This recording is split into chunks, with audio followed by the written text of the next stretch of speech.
हमने एक केवट से पूछा कि तुम चमार बनोगे, कि तुम चमार बनोगे। वो लहजा वो बिल्कुल सामंतवादी लहजा था। इससे स्पष्ट होता है कि जो पीडीए का नारा है वो पिछड़े और दलितों को अपमानित करने का नारा है। सामान्य वर्ग के भी लोग हैं जिनको ईडब्ल्यूएस लेता है, यानी कि वो सब चमार बन गए हैं।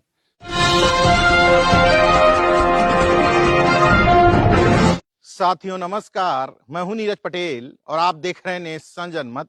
उत्तर प्रदेश की विधानसभा के अंदर सत्ता पक्ष के लोगों ने नहीं बल्कि नेता प्रतिपक्ष यानी कि समाजवादी पार्टी के वरिष्ठ नेता माता प्रसाद पांडे ने आरक्षण पर चर्चा करते समय एक ऐसा बयान दे दिया जिसने पीडीए के चेहरे से एक बार फिर से नकाब उतार करके फेंक दिया। वैसे तो पीडीए की परिभाषा समाजवादी पार्टी में समय समय पर बदलती रहती है। कभी पी कुछ हो जाता है, कभी ए कुछ हो जाता है, कभी डी कुछ हो जाता है। बहरहाल नेशन जनमत विरोध करने के लिए विरोध नहीं करता। उस बयान को 3-4 बार सुना, उस बयान के भावार्थ को समझा। स्पष्ट तौर पर झलकता था कि माता प्रसाद पांडे ब्राह्मणवादी यानी कि जातिवादी मानसिकता के आधार पर वो बयान दे रहे थे। उस बयान में ये बताने की कोशिश की गई कि अगर कोई एससी वर्ग का आरक्षण मांग रहा है तो वो चमार हो जाएगा। दूसरी बात, पिछड़े वर्ग की निषाद बिरादरी के लिए वो ये बात कहने की कोशिश कर रहे थे, लेकिन निषाद को जिस अंदाज में उन्होंने केवट कहा वो भी बता रहा था कि वास्तव में माता प्रसाद पांडे की अभी भी सोच क्या है। कह रहे हैं बहुत दिन से मंत्री हैं और आरक्षण के लिए गए थे आपके यहाँ। बाबा मुख्यमंत्री जी को कितना दौड़ाओगे? ये बेचारे दौड़ते दौड़ते वहां चले गए, आरक्षण वहां भी नहीं मिला। लेकिन हमने एक केवट से पूछा कि तुम चमार बनोगे, तो बड़े जोर बिगड़ा। कहा मैं मुझे क्यों? हमने कहा यही आपको बनाना चाहते हैं। हालांकि इसमें गलती माता प्रसाद पांडे की नहीं।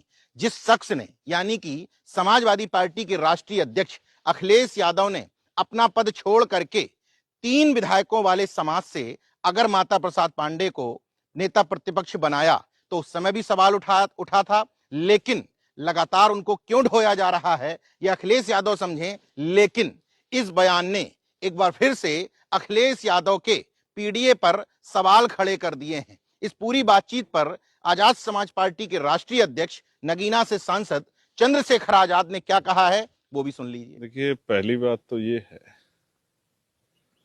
कि अगर किसी सामान्य विधायक ने किसी भी पार्टी का होता ये बयान दिया होता तो शायद मैं इस पे आपके सवाल का जवाब नहीं देता, मैं इसको अहमियत भी नहीं देता इस बात को।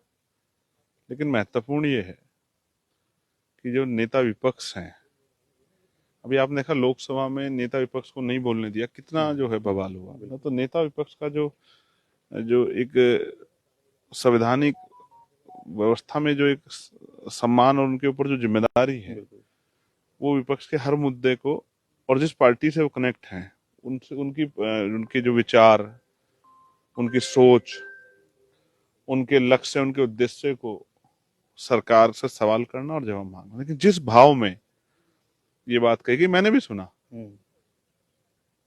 कि मैंने केवट से पूछा कि तुम चमार बनना चाहते हो, और ये संदेश उनका आरक्षण को लेकर था। पहले तो जिस तरह से केवट कहा गया, आप समझिए वो हर चीज का ना एक लहजा होता है कहने का, तो लहजा वो बिल्कुल सामंतवादी लहजा था, नीचा दिखाने का। दूसरा उन्होंने कहा कि चमार में, तो इससे स्पष्ट होता है कि जो पीडीए का नारा है वो पिछड़े और दलितों को अपमानित करने का नारा है।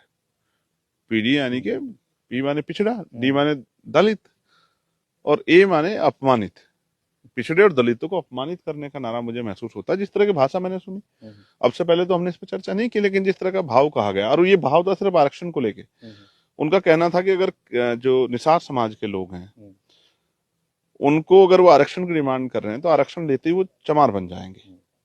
जैसे कि चमार कोई अछूत जाति हो, अपराधी किस्म के लोग हो या उनका सामाजिक सम्मान ना हो। तो बेसिकली ये समझना चाहिए कि वो जितने पिछड़े वर्ग के लोग हैं, बिल्कुल, और पिछड़े वर्ग के लोग जो सामान्य वर्ग के भी लोग हैं जिनको ईडब्ल्यूएस लेता है, यानी कि वो सब चमार बन गए हैं। इसका मतलब आरक्षण चमार ही लेता है। ये जो सोच है जातियों के प्रति घृणा की, और ये सिर्फ इनकी नहीं है, ये पूरे विचार की सोच है। सामंतवादी भी, मनुवादी भी और कमजोर वर्गों को, पिछड़े दलितों को नीचा दिखाने वाली जो है ये सोच। लेकिन एक बार हिम्मत नहीं कि वो बताएं कि जो ईडब्ल्यूएस में जो जातियां ले रही हैं वो क्या सब चमार बन गई हैं। मैं फिर कह रहा हूं, हमारे लोग बड़े भावुक लोग हैं और इनकी बाबा साहब की बात करके, फूले साहू की बात करके, माननीय काशीराम साहब की बात करके, जिन लोगों ने ठगा है लोकतंत्र में, कभी ना कभी सच उनकी जबान से निकल जाता है। उनकी सोच क्या है, आप उनको कितनी ताकत दे दो, उनकी सोच हमेशा आरक्षण के विरोध में रहेगी। उनकी सोच कमजोर वर्गों के स्वाभिमान सम्मान के विरोध में रहेगी। उनकी सोच जो है हमारे संतों गुरु महापुरुषों के विरोध में रहेगी। कैसे? इसका उदाहरण आप जानिए। इसी सोच ने लोकसभा में प्रमोशन इन रिजर्वेशन का बिल फड़वाया। मैंने पहले भी कहा, मैं होता तो कहता कि SC/ST के साथ OBC को भी मिलना चाहिए, लेकिन फड़वाया। इसी सोच ने राष्ट्रपिता ज्योतिबा फूले के नाम पे बने हुए जिले के नगर का नाम जो है बदलवाया। इसी सोच ने गुरु सतगुरु रविदास जी महाराज के नाम पे बने हुए जो है, जो इस पूरे जाति का कुल गौरव है, जिनका दुनिया में सम्मान है, जहां प्रधान मिनिस्टर माथा टेकते हैं, जहां राजनीतिक कारणों से जो नेता बोल रहे हैं उनके दल के नेता भी जाके जो है वोट के चक्कर में माथा टेकते हैं, उनके नाम पे रखे जिले का नाम बदलवाया। और तो और मान्यवर काशीराम साहब के नाम पे जो मेडिकल कॉलेज बना, उस मेडिकल कॉलेज का नाम बदलवाया सहारनपुर में। कितने ऐसे उदाहरण हैं। गजब की बात देखिए, वहां इस जाति के शेड्यूल कास्ट के भी बहुत सारे नेता थे। जो वीडियो है उसमें भी दिख रहे हैं। मैं इसलिए बार बार कहता हूं कि वो नेता भी थे, उनके सामने जो है इस तरह के शब्द किए गए, पूरे समाज को नीचा दिखाया, उनके मुंह से एक शब्द नहीं मिलता। ये इस बात का उदाहरण है कि कोई फर्क नहीं पड़ता, वो अपनी पार्टी के प्रति लॉयल हैं, वो अपने समाज के प्रति लॉयल नहीं है। SC/ST कितने ही जो है MLA वहां बैठे थे, उन जातियों से जुड़े हुए MLA बैठे थे। और एक जो पार्टी दम भरती है लंबे समय से कि महापुरुषों का आंदोलन चल रहा है, उनकी पार्टी के इकलौते विधायक वो बैठे हुए थे, या नहीं बैठे तो बाद में उनको विरोध करना चाहिए था, लेकिन ना किसी को दिखता है। यहाँ अगर कोई मूवी बन जाती है तो बड़े बड़े ट्वीट आते हैं, लेकिन जब कोई CEO खड़े होके इसी तरह के शब्द, और ये मैं कह रहा हूं ये अंत हो गया है, कहते हैं ना सीमा क्रॉस हो गई। जिस तरह CEO ने इस तरह के शब्दों का यूज किया कि जो है चोर चमार, और इस तरह से जब जो अब जो असेंबली में जिस तरह का वर्ड यूज हुआ, ये स्वीकार्य नहीं है। हम लोग बहुत जल्द इसके खिलाफ जो है ना मजबूत जो है एक्शन लेंगे। हम लोग इतनी आसानी से जो चुप नहीं बैठेंगे। उनका जो कहने का वो था, भाव था, उससे स्पष्ट हो रहा था कि वो चमार जाति को अछूत जाति समझते हैं और वो पूरे आरक्षण को लेकर भी भाव समझ में आ रहे थे। नहीं, पहले जाति के आधार पर आपको बता रहा हूं, और फिर उनकी सोच जो आरक्षण के खिलाफ हो तो है, लेकिन वो पूरी इस जाति को, इनके संतों गुरुओं महापुरुषों को अछूत समझते हैं, नीची जाति का समझते हैं, नीचे समझते हैं जो लोग आरक्षण लेते हैं। और फिर वो आरक्षण के ऊपर जो सबसे बड़ा सवाल खड़ा कर रहे हैं, वो सामाजिक न्याय क्या बात करते हैं? वो कैसा सामाजिक न्याय दे सकते हैं? जो सामाजिक न्याय के नाम पे जो सबसे मजबूत हथियार मिला है आरक्षण के नाम पे, जिसकी पैरोकारी से हम लोग मजबूत होते हैं, जिनकी वजह से कई सारे MLA उनकी पार्टी में और MP जीत के बैठे हैं, उसी आरक्षण को जो है नीचा दिखाने का काम कर रहे हैं, ये बताने का कि जो आरक्षण लेता है वो चमारी होता है। तो ये जो है बहुत बड़ा अपमान जो है कमजोर वर्गों का है, पिछड़े दलितों का है। ये आप देखिए, अमूमन जब सदन में होते हैं तो पक्ष विपक्ष में तकरार होती है।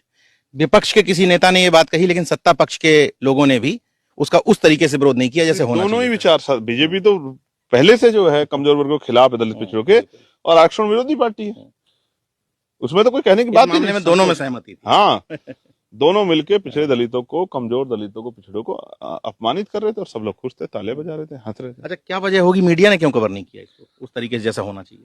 अब समझिए, बयान किसने दिया इस बात से फर्क पड़ता है। मीडिया में उस समाज के लोगों की बहुल्यत है, वो अपने समाज के लोग खिलाफ क्यों चलाएंगे?